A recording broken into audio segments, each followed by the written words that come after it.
Hi everyone, this is our first video for tip number 1 on how to have successful classroom management in your classroom. This is going to be a very informal series. I haven't really, beyond all the books that we have read in past years and beyond my own teaching experience and going into your classroom, this is not going to be a sophisticated program. It's just something that through the years I have found that there are a few little tips that if you could put these things into place will greatly enhance your classroom management. So I hope that it helps for you. I'm sure that as we talk about the different tips, you'll have different things to add to as well. So this is not meant to be all-inclusive. It's just different points and different tips for you to consider as you are traveling through your school year.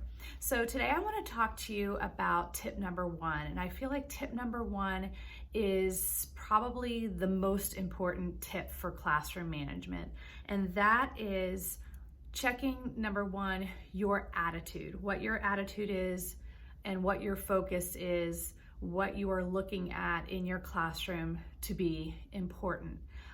So I really truly believe that your attitude and your ability to love the children in your class, have a positive attitude, look for the best in your children, praising things that are seen, that are exhibiting different virtues and different values is really the most important thing. You know, I use this analogy a lot, but I think about the horses, the horse race, and how they put blinders on those horses so that they can see straight.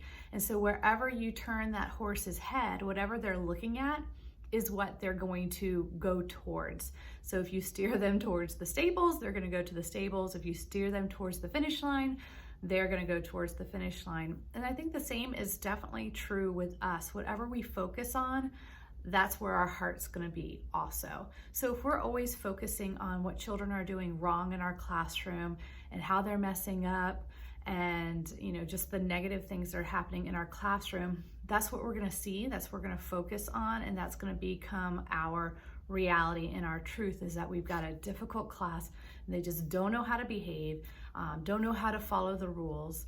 But the opposite is also true. When you focus on what is positive and you train your brain and you train your heart to see those positive things that are happening in your classroom, that's where your heart's going to be, and that's what you're going to be focusing on. You know, we've talked about how we are teaching our children different virtues, and it's that drip, drip, drip effect of when you teach them different virtues and you bring those virtues into your academics and you bring them into your behavior management, and those children are being exposed to those virtues year after year after year. Over time, their hearts are going to draw affection towards those virtues. They're going to be looking for those virtues. They're going to want to have those virtues and those attributes in their own life. So the same is true with behavior management. When you're focusing on the positive and you're looking for opportunities for children to do the right thing, that's where your heart is going to be geared towards. And I will tell you, I've had my first year of teaching. I've had, many more years after that. And I can tell you, in the years where I focused on the good that I saw in the classroom, the children who were making good decisions and doing the right thing, those were the years that I enjoyed the most. That doesn't mean that chaos wasn't happening around me or that children were not misbehaving, that they were all perfect. Of course, we're all, we're big sinners and they're little sinners. So that's going to happen. But the years that I have focused on the positive, I've enjoyed it more as a teacher.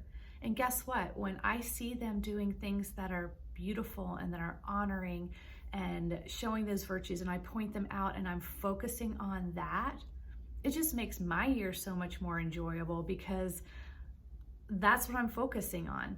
So that's the first thing I really want to talk to you today, is that your attitude and your focus is the most important thing that you can have with your behavior management. Start learning to train your mind and train your heart to look for the positive in your children.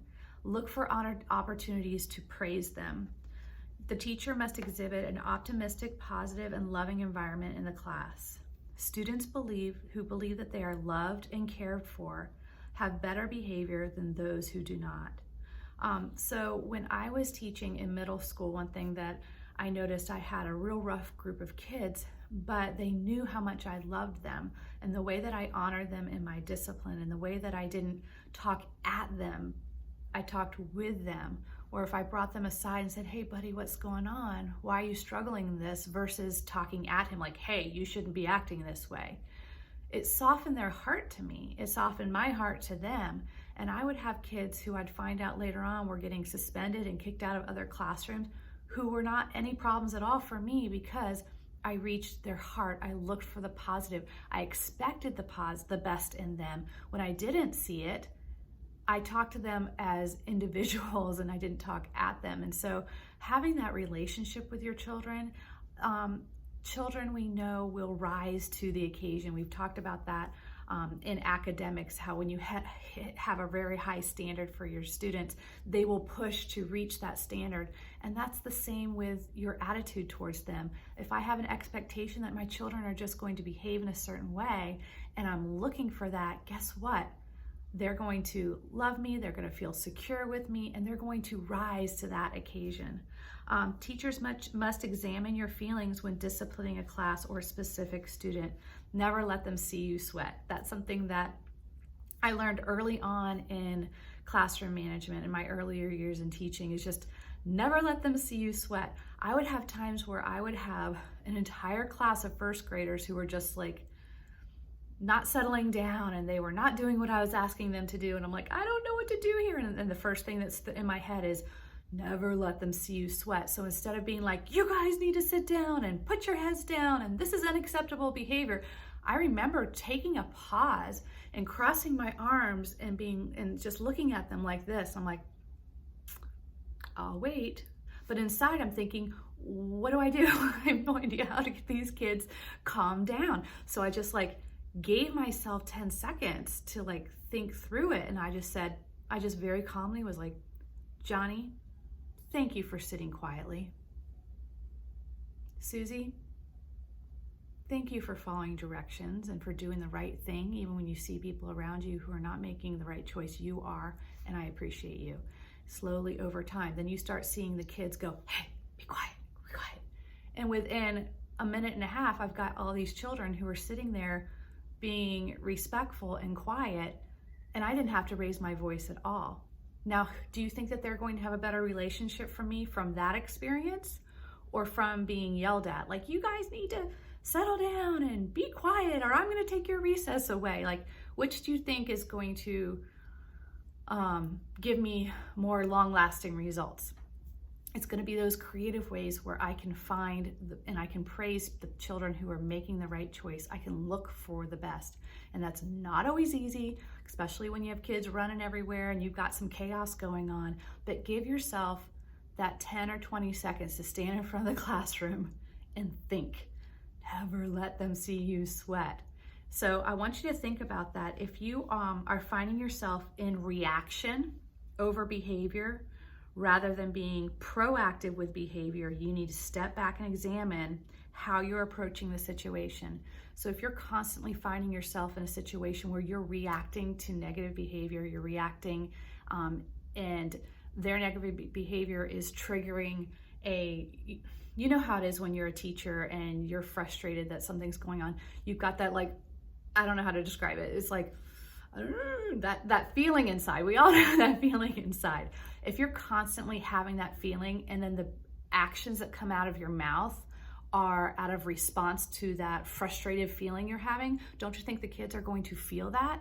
And do you think that that's something that is going to cause them to want to love and trust you and honor you as their teacher? Do you think that that is an environment where where children are going to thrive? Is that an environment where if you're constantly in frustration reacting to children, do you think that that is an environment where children are going to at some point maybe come up to you and say, hey teacher, you've talked to me about Jesus and I want him in my life? Or do you think that that might be something that would repel them from Jesus if you are constantly in a negative state? So check yourself. when I'm in a certain situation and I feel that feeling, that I know I need to not open my mouth in that moment. I need to go flick the lights on and off, go do something, but I know whatever's going to come out of my mouth is not going to be affirming. So just being really, really proactive about when you're in those situations, checking yourself, and then also finding those opportunities for those children who sometimes it's just one who's doing the right thing, and praising that child. So pointing out the positive trains your heart and your mind to search for and find the good, and it will give you a better attitude and perspective on your children, and you will be a happier teacher if you're focusing on that. So the practice that I'd like you to think about as we're going through the next few days, the next few weeks, is number one, stepping back and being mindful of how you're reacting. Are you being proactive? Are you being reactive in a situation? If you find yourself being reactive, then maybe you need to step back and put some policies and some practices in place in order to set yourself up for success and set your teachers up for success. But one general good rule is to always say 4 positive things for every correction. And that does not mean that, oh, Susie, you're doing such a great job. It could be like, thank you, Johnny, for going quickly to the trash bin and back. It's just an acknowledgement. It can be true praise, or it can be an acknowledgement that somebody made the right choice. Sometimes as teachers, we feel like broken records, but remember, when you are a broken record, listen, we're gonna have to be broken records. That's how it is with kids.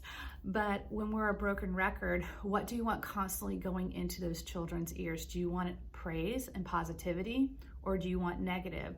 So if I'm gonna be a broken record, I want my broken record to be 4 times positive for every correction. I would say that in my experience, 90 to 95% of the children in our classes will respond to positive, well over negative, and you will have 90% of your problems solved just by this one concept. So when I come into your classroom, I want to see you finding opportunities to either praise children for the right behavior or to just acknowledge that what they're doing is the right choice. This can be done in one of 2 ways. It can be whole group, the whole class. Thank you, class. You all got busy quickly. I did not have to remind you a second time to settle in and do your work. I asked you one time and you did it. Thank you, class. Because you did it so quickly, we may have an extra minute or 2 at the end of the day today to have a little fun time. We'll have to see how that goes. So it could be class-wide, or it could also be specific student. Thank you, Johnny, for going to the waste paper basket quickly, and I saw you walking directly back to your class, back to your seat, and getting back to work. Especially if you have children like Johnny, who might, as he's going to the trash bin or to the trash can, he likes to stop and chitty chat or knock people's pencils off the desk. Finding opportunities for certain children who do tend to have some negative behaviors, catch them doing the right thing and praise them. Praise them when they're doing the right thing. Thank you for doing the right thing. They are going to meet your expectation, whatever that expectation is. So set it as positive and set it as high. Check your mindset. Make sure that you are not acting in reaction, but you are being proactive in the way you're thinking. Check that feeling inside. And if you're doing that, if you're feeling anxious, like I don't know how to get these kids under control, stop, give yourself 20 seconds, regroup, come up with a purposeful plan in your head, and then implement that plan. So again, this is, I believe, the most important part of classroom management. And if you can do this and you can capture their hearts and you can concentrate on what they are doing right, it is not only going to train their hearts to affections towards you, it is going to change your heart for affections towards them, and you will have a fabulous school year. Thanks so much, and we'll be talking about tip number 2 next time.